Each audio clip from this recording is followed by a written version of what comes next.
Welcome once again. My name is John Oluwafemiola, and this is Frank Talk Show. Today, I'm just bringing to you the content presented by Peter Obi, the candidate, the presidential candidate for Labour Party at the Chatham House. And I hope for every development person, I think it is very expedient and it's important for us to actually listen to this. So just watch this video and you see what he said he's going to do, and the second part will be how he answers some of the questions presented to him. Thank you very much.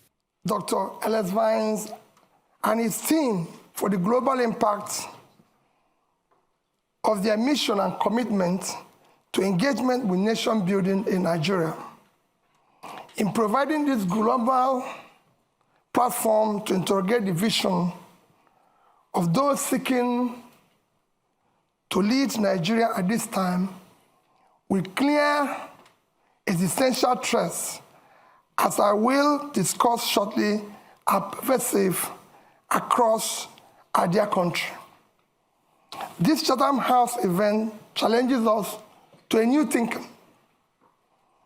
We have an alarming insecurity that led to loss of many lives and properties, significant decline in food and economic output, immense trauma that has compromised the mental health of communities, and in some cases, identity pressures and disaffection with the Nigerian project. The economy is in crisis, with a troubling debt profile worsened by oil theft of proportion once hard to imagine. 2 economic recessions in 6 years and lamentable power sector that have significantly constrained manufacturing and social life. The Nigerian state is captive to an elite gang-up and a rentier political economy that concentrated power in hands of those who came to power and influence mainly through their own contrivances and influence rather than affirmation of the people, and therefore do not have the incentive to serve the people. Even after exploiting the ethnic and religious cleavages, sentiments to ascend to political power, the very people on whose sentiments they grab power often become the primary victims of such political fraud that has rendered Nigeria a failing state with worsening leadership crisis.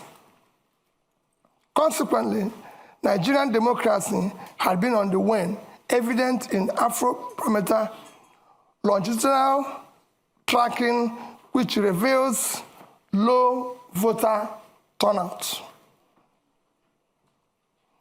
But this seems to have turned around dramatically last year, allowing independent National Electoral Commission to register over 12 million new voters, with many more complaining they wish to register, but unable to do so due to an INEC deadline.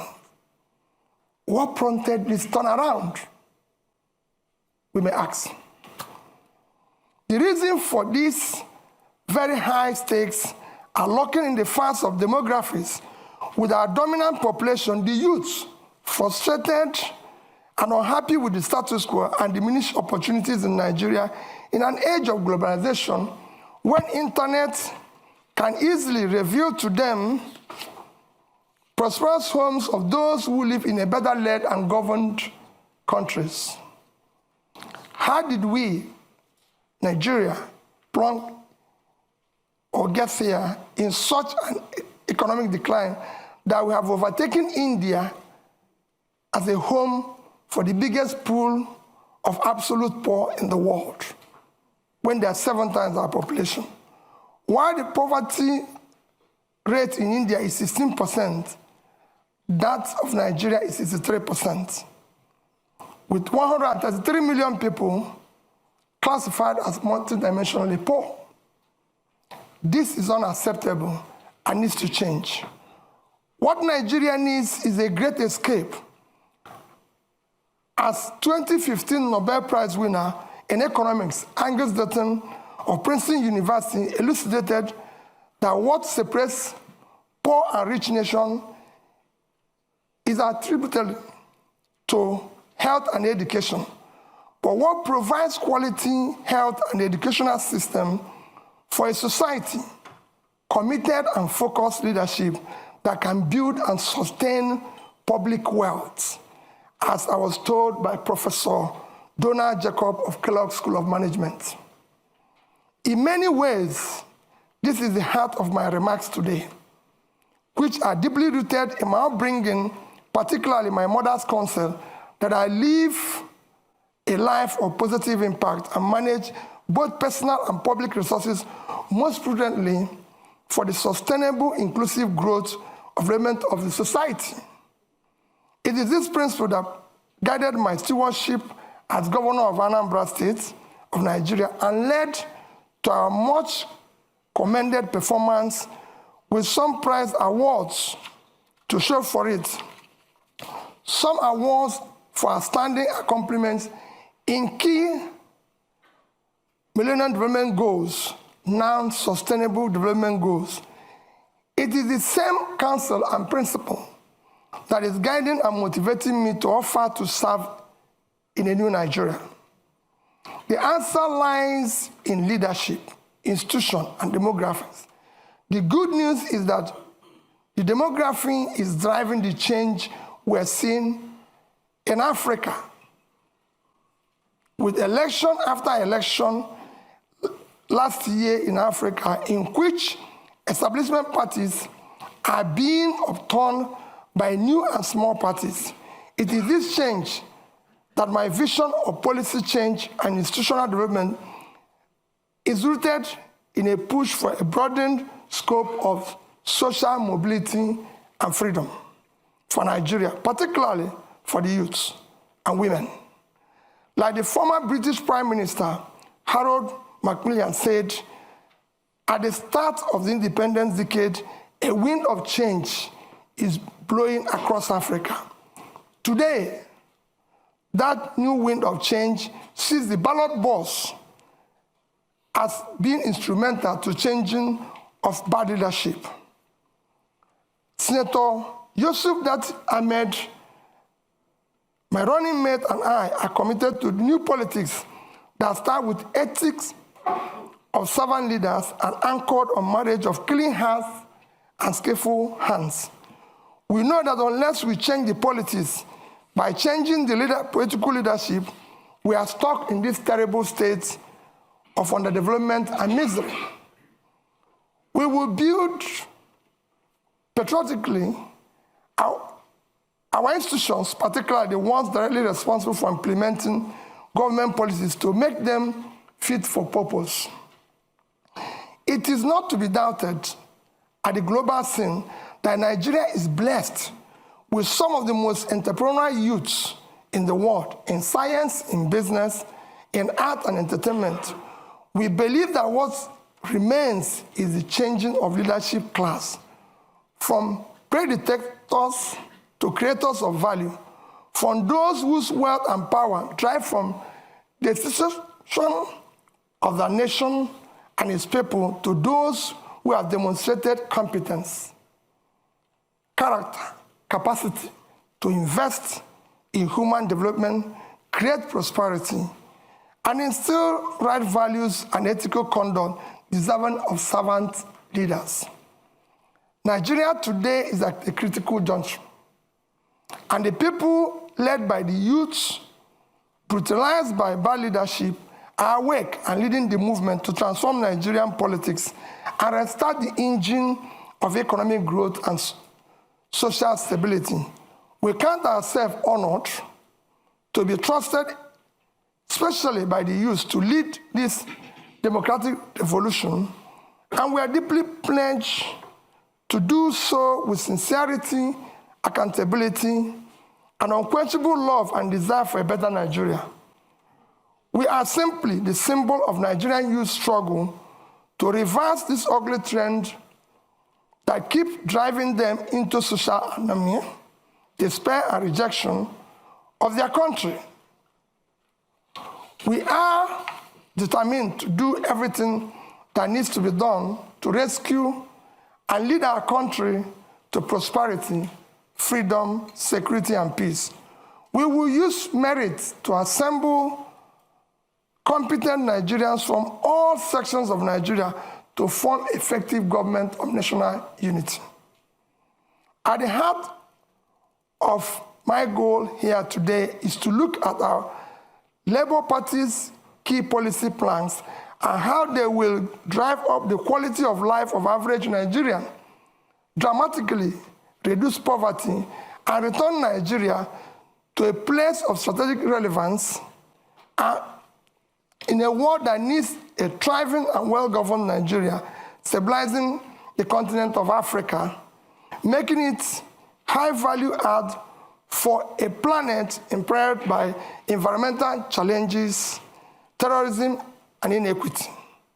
I also plan to speak on institutions and how the leadership we offer can facilitate the evolution of stronger institutions with the rule of law a key anchor to nation building in Nigeria.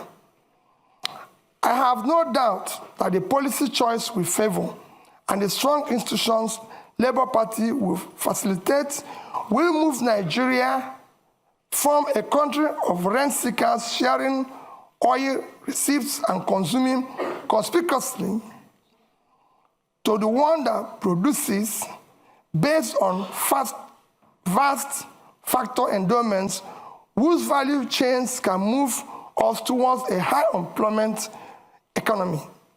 We will turn our youth budge to a democratic dividend rather than today's harvest of time bomb of violence, insecurity from uneducated, unemployed, and marginalized youth. This forms the first and most important thrust of our government priorities, without which the rest will not be achieved. To secure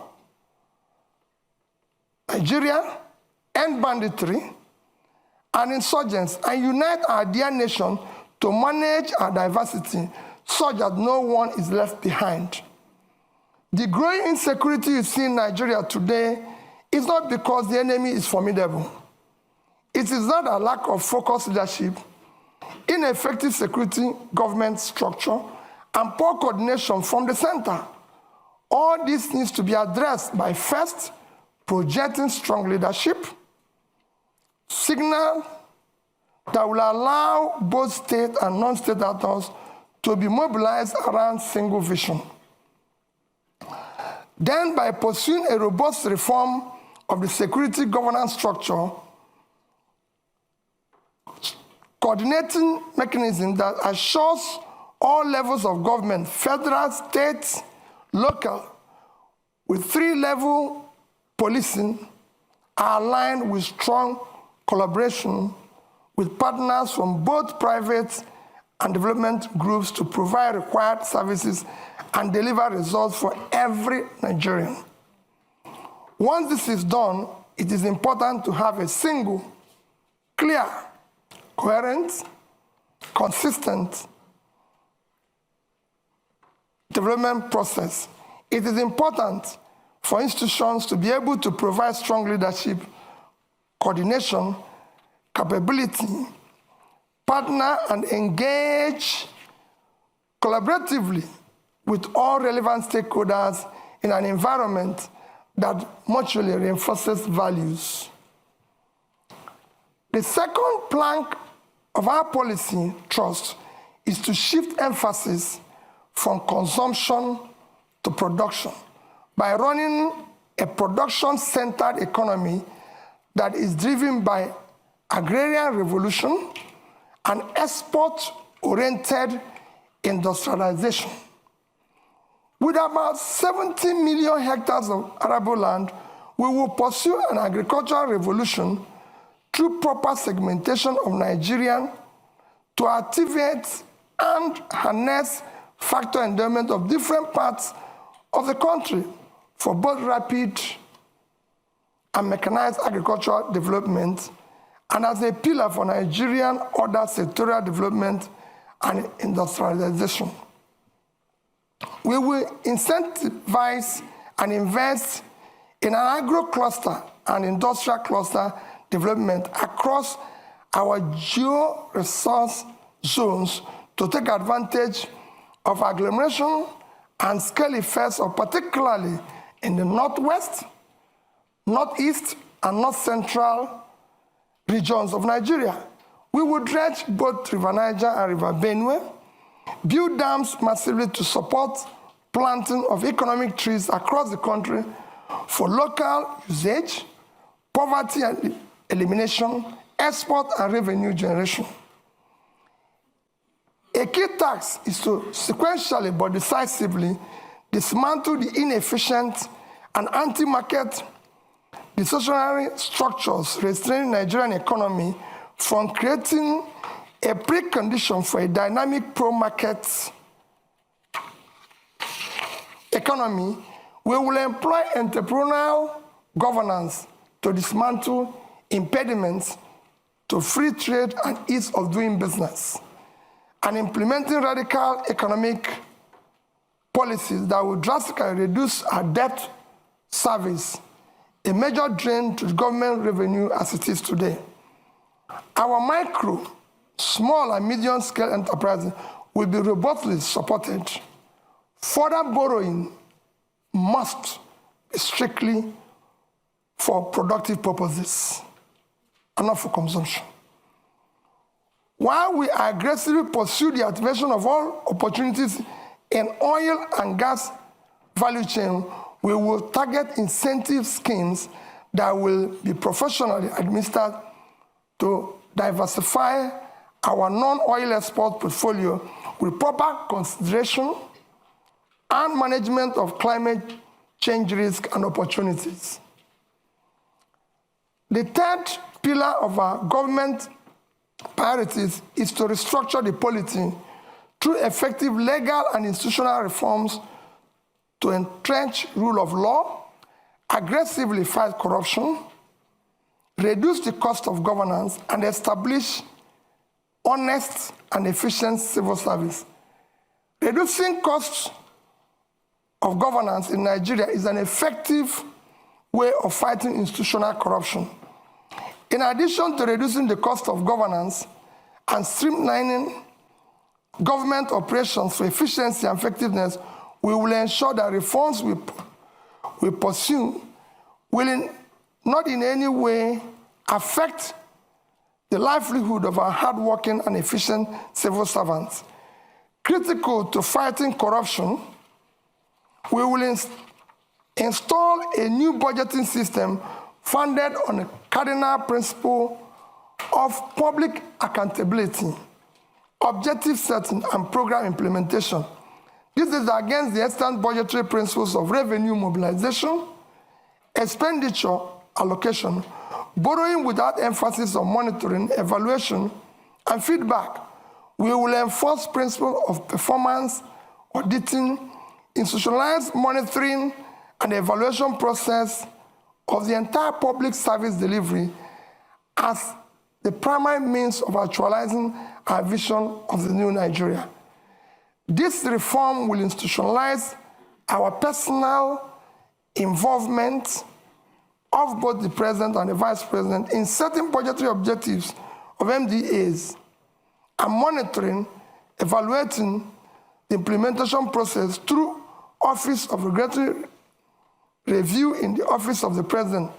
Budget monitoring and evaluation capacity will be strengthened within the presidency. We will embark on effective micro and physical restructuring to quickly restore physical viability by discontinuing unaffordable subsidies which have left a black hole in government finances. Fiscal and monetary policy will be properly coordinated with each conventional tool transparently instead of distorting markets in favor of privileged few. For instance, an avoidance of doubt, we will collaborate with Central Bank of Nigeria for a transparent transparent liberalization of our foreign exchange market, and dismantling of OPEC multiple exchange rates. Regime which effectively subsidizes few privileged persons. We will seek to boost the supply side rather than continue to concentrate exclusively on demand management of foreign exchange. When unaffordable subsidies are removed, some carefully calibrated transfers will be used to cushion adverse impact on economically weak.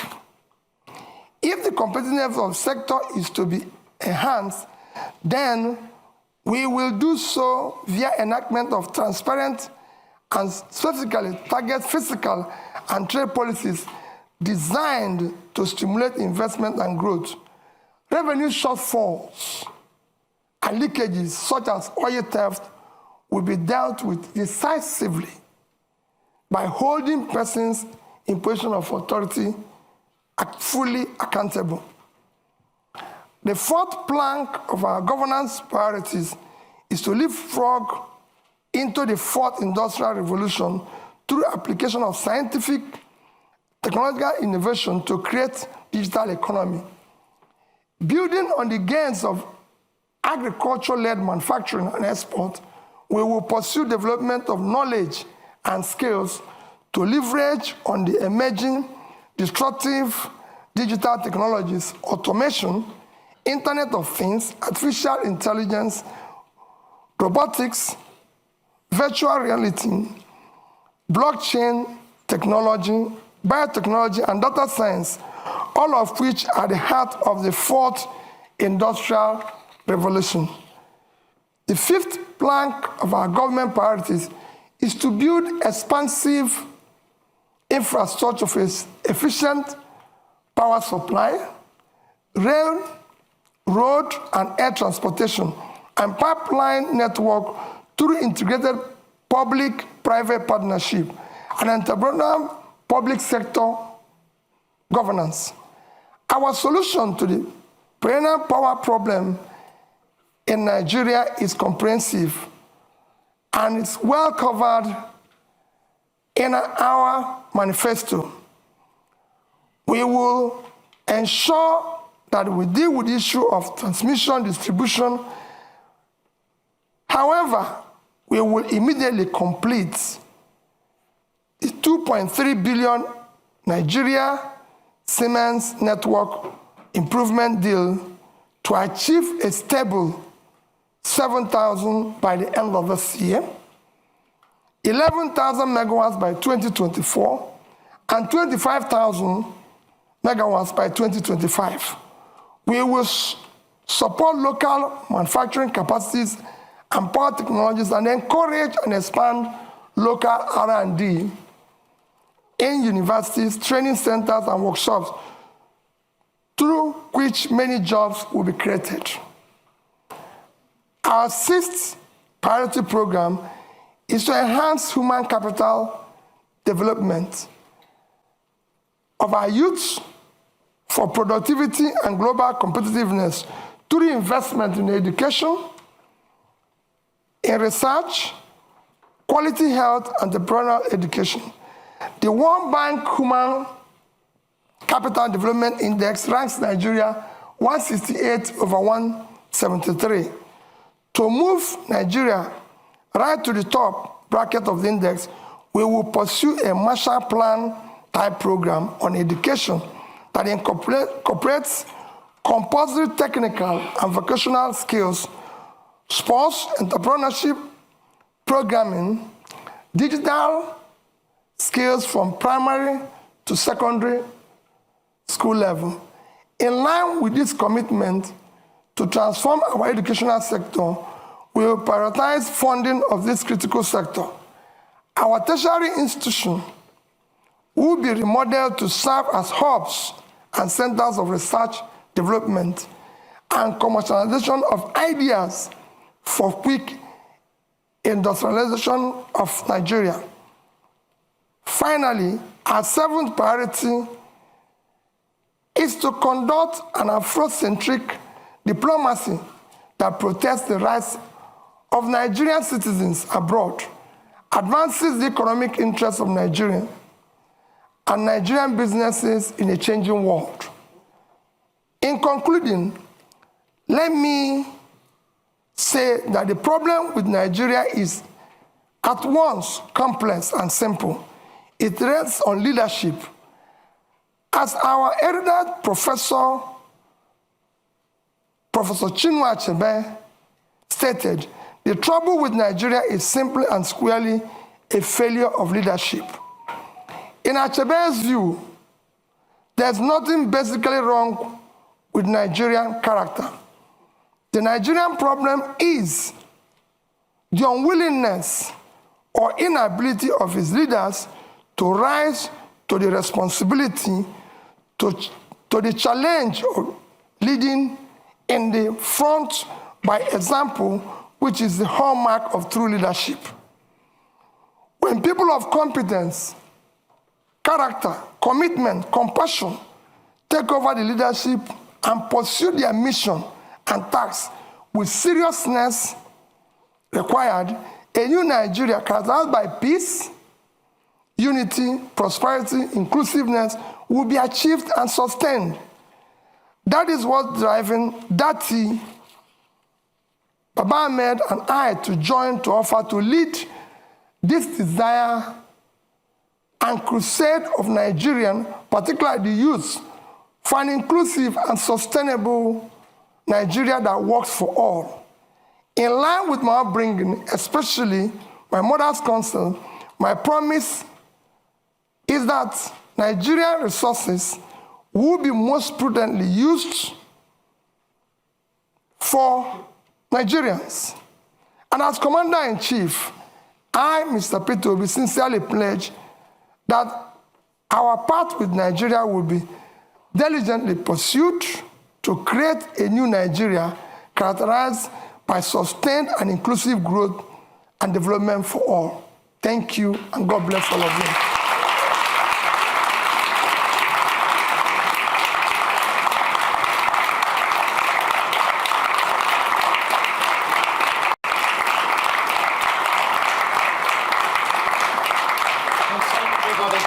Thank you. Peter, I don't know if you want to sit for a moment while we take a few questions.